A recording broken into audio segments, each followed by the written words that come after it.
जिस सोनम रघुवंशी को मध्य प्रदेश और मेघालय पुलिस खोज रही थी, वो सोनम रघुवंशी यूपी के एक ढाबे में बैठी थी। एक फोन की घंटी बजी और एक साथ 3 राज्यों की पुलिस आधी रात उस ढाबे को घेर लिया। लेकिन राजा रघुवंशी की लाश मेघालय में मिली, तो फिर सोनम यूपी कैसे पहुंच गई?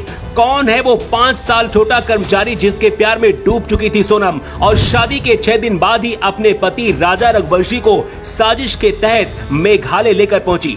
सोनम रघुवंशी के पिता और उसकी मां ने भी एक बहुत बड़ा खुलासा किया है। मेघालय पुलिस ने भी खुलासा किया है कि राजा रघुवंशी की मौत नेचुरल नहीं बल्कि उसकी हत्या की गई है। सोनम की गिरफ्तारी के बाद जिस प्रेमी राजा कुशवाहा का नाम सामने आया है, सबसे पहले उसके बारे में आपको बताते हैं। इसके साथ ही सीसीटीवी में मिला सबूत और पूरी कहानी विस्तार से आपको बताते हैं। बताया जा रहा है कि सोनम रघुवंशी राजा से शादी करने के 5 साल पहले से ही राज कुशवाहा से प्यार करती थी और उसके साथ रिश्ते में भी थी। राज सोनम से उम्र में 5 साल छोटा भी है। शुरुआती जांच में पता चला कि सोनम और उसके परिवार का प्लाईवुड का व्यापार था।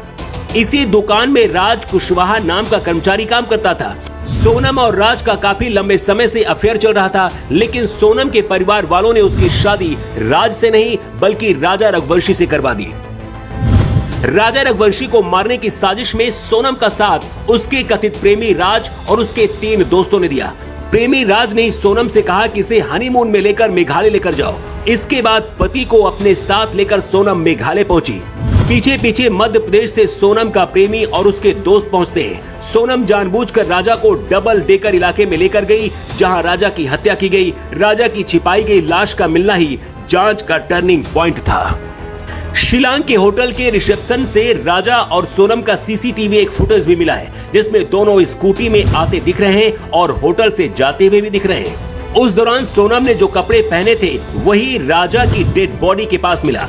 इसके बाद सबसे बड़ा सबूत मेघालय के एक टूरिस्ट गाइड ने दिया। मेघालय के टूरिस्ट गाइड ने पुलिस को बताया था कि राजा और सोनम अकेले नहीं थे बल्कि उनके साथ 3 और लोग थे जो उनके साथ थे, लेकिन वो हिंदी में बात कर रहे थे, इसलिए मैं समझ नहीं पाया कि आखिर वो क्या बोल रहे हैं। अब पुलिस ने मध्य प्रदेश के जिन 3 लोगों को गिरफ्तार किया है वो सोनम के प्रेमी राज कुशवाहा के दोस्त बताए जा रहे हैं। शुरुआत में सोनम और उसके प्रेमी को लगा था कि ये मामला खत्म हो जाएगा और वो दोनों साथ रहेंगे, लेकिन मीडिया में आने के बाद मामला राजनीतिक बन गया। इसके बाद सोनम मेघालय से भागकर यूपी के गाजीपुर पहुंची और कई दिनों तक छुपती रही।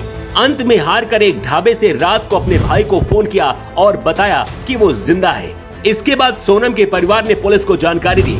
इधर ढाबे के मालिक ने भी यूपी पुलिस को फोन करके जानकारी दे दी थी। इसके बाद आधी रात इस हालत में ढाबे से सोनम ने पुलिस के सामने अपने आप को सरेंडर कर दिया। पुलिस की पूछताछ में सोनम ने अपना गुनाह भी कबूल कर लिया है।